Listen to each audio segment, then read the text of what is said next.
என் பேர் வந்து விக்னேஷ். நான் கோயம்புத்தூர்லேருந்து வரேன். எனக்கு வந்து இன்னைக்கு தளபதி அவர்கள் வந்து கோவை தெற்கு மாவட்ட கழக செயலாளராக என்னை இன்னைக்கு அறிவிச்சிருக்கிறாரு. அது வந்து இது எப்படி என் வாயில் எனக்கு சொல்லணுன்னே தெரியல. கிட்டத்தட்ட எத்தனையோ சந்தோஷங்கள் என் வாழ்க்கையில் நடந்திருக்கும். எனக்கு குழந்தை பிறந்தது, எனக்கு கல்யாணம் ஆனது, எங்கள் அம்மா அப்பா பிறந்தது, அந்த மாதிரி இருக்கும். பட் அதுக்கு நிகரான ஒரு நாள் வந்து எனக்கு இந்த நாள். தளபதி என்ன எவ்வளோ பெரிய பொறுப்புன்னு எனக்கு எல்லாம் எனக்கு தெரியும்.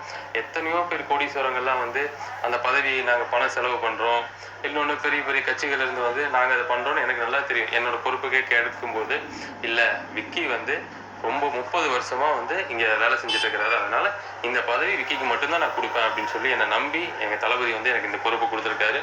நிச்சயமா இந்த பொறுப்புக்கு உண்மையாகவும் உறுதியாகவும் நான் மட்டும் இல்லை, கோயம்புத்தூர்ல இருக்க தெற்கு மாவட்ட கழக நிர்வாகிகள் அனைவரும் உறுதியாக உழைப்போங்கிறத தெரிவிச்சுக்கிறோம். 2027 நிச்சயமா தளபதி முதலமைச்சர் ஆக்குவோம். அறிவுரை ஒன்றும் இல்லை, சும்மா ஜென்ரலாக தான் பேசியிருந்தாரு. இந்த மாதிரி ஆல் தி பெஸ்ட், நல்லா பண்ணுங்க அப்படின்னு சொல்லியிருந்தாரு. அதே மாதிரி வந்து மக்களுக்கு ஏதாவது பிரச்சனைனா உடனே நீங்கள் களத்தில் இறங்கணும். போராட்டமாக இருக்கலாம், ஆர்ப்பாட்டமாக இருக்கலாம். மக்களோட தேவைகள் சட்டத்துக்கு உட்பட்டு அவங்களோட பிரச்சனைகளை தீர்த்து வைக்கணும் நம்மளால முடிஞ்ச வரைக்கும் அப்படின்னு சொல்லி வந்து அவங்க ஒருங்கிணைப்பு கொடுத்து உங்களுக்கு மனசுக்கு வந்து யார் செய்யறது சரின்னு தோணுதோ அதன்படி எங்களுக்கு ஒத்துழைப்பு கொடுங்க. நீங்கள் வந்து அமெரிக்க புறமான எங்கள் செயல் செய்யக்கூடாது. உங்களுடைய விருப்பத்துக்கு ஏற்ற மாதிரி தான் எல்லாமே நடக்குது. இவ்வளோ நாளே நான் ரசிகா பார்த்தீங்க.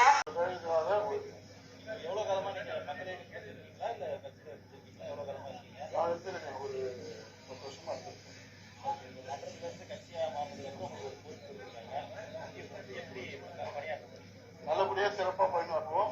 வெற்றி நம்ம. மகளிர் வந்து அவங்க ஒருங்கிணைப்பு கொடுத்து உங்களுக்கு மனசுக்கு வந்து யார் செய்யறது சரி. உங்களுக்கு இந்த மாதிரி போஸ்டிங் கொடுத்துருக்கோம். ஸோ இதில் வந்துட்டு உங்களை நம்பி தான் நாங்கள் வந்திருக்கோம். ஸோ எங்களுக்காக நீங்கள் பண்ணணும் அப்படிங்கிறத சொல்லியிருக்காங்க.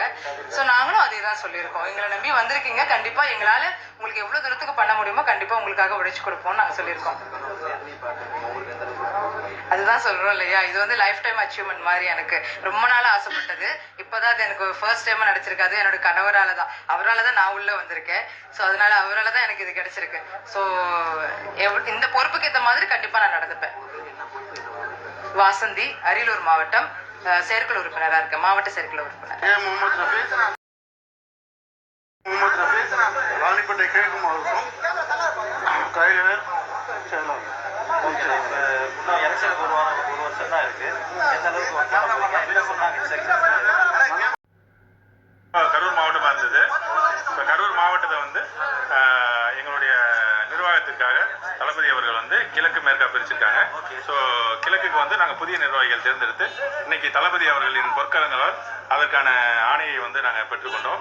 எங்களுக்கு அவருடைய வாழ்த்துக்களை சொன்னாங்க. எங்களுக்கு ரொம்ப சந்தோஷமா இருந்தது. வாழ்த்துக்கள் சொன்னது மட்டும் இல்லாமல் எங்களுக்கு எல்லாத்துக்கும் வயிறார சாப்பாடு போட்டு அனுப்பிச்சி வச்சாங்க. 2026 தேர்தல் பணி ரொம்ப தீவிரமாக பார்க்கணும்னு சொல்லி எங்களுக்கு ஒரு சில அறிவுரைகள் கொடுத்துருக்காங்க. உங்களுக்கு பொறுப்பு கொடுத்துருக்காங்க. அடுத்த இன்னும் ஒரு ஆண்டு தேர்தலுக்கு எப்படி ஒர்க் பண்ண போறீங்க? தளபதி காட்டுற வழியில தீயா வேலை